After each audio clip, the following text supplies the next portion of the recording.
I think mas likely siya tumama sa mas mataas kaysa sa mas mababa. Pwede rin siyang tumama sa mababa, pero syempre, since mas nakaprotrude yung mataas, mas una siyang tatamaan.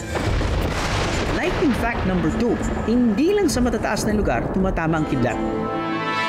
May ilang lightning flashes na nangyayari between the clouds at hindi na umaabot sa lupa. Pero nangyayari din ang cloud-to-ground lightning at ito yung madalas na tumatama sa lupa. Mas madalas mong tamaan ito ang tall objects, hindi naman daw choosy ang kidlat. Wala itong pinipiling lugar at pwedeng tumama kahit saan. Sa Pilipinas, kahit simpleng nasa labas ka lang daw, pwede ka pa rin tamaan ng kidlat. Nitong mga nakaraang buwan nga lang, nabalita ang pagkamatay ng 3 magpipinsan sa Pulilan, Bulacan nang tamaan sila ng kidlat habang naliligo sa ulan.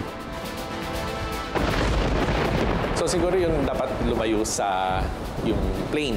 So patag, dapat lumayo doon. So sa mga inside buildings, I suppose, yung will be the safest. Ako parang kailangan ko biglang mag-check ng memory ko from elementary. Ako, I wouldn't suggest na sa ilalim ng puno pumunta. Siguro sa may solid na roof. Mas maganda siguro indoors kasi mas safe ka kung indoors.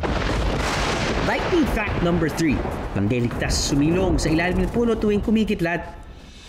Ang pagtayo sa ilalim ng isang puno, ang second most dangerous place to be tuwing may thunderstorm. At syempre, ang most dangerous ay ang open space. In a way, hindi naman siya conductive, pero dahil sa may tubig ang puno siya yung mataas, siya yung may tubig sa loob, so nagiging to a certain point conductive din. Ang puno kasi kadalasan pinangyayarihan ng side flash.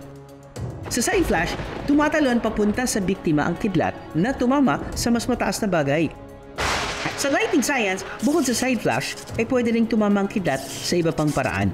Ang direct strike, kung saan direktang tinatamaan ng kidlat ng isang tao. Ang ground current, kung saan ang energy mula sa tinamaang bagay ay nagtatravel sa ground at pwedeng makakuryente. At ang conduction na nangyayari kapag ang kidlat ay dumadaan sa wires at metal surfaces. Kung halimbawa nagko-computer kayo and then biglang naririnig mo, nag-start yung kidlat malakas, the best way is to unplug, turn off all electronic devices at palipasin na lang muna yung kidlat. Nakamamanghaman kung makikita ng ating mga bata, iba yung pag-iingat pa rin tuwing sila'y makikita. Isang kidlat para sa mga nakagugulat na facts tungkol sa kidlat.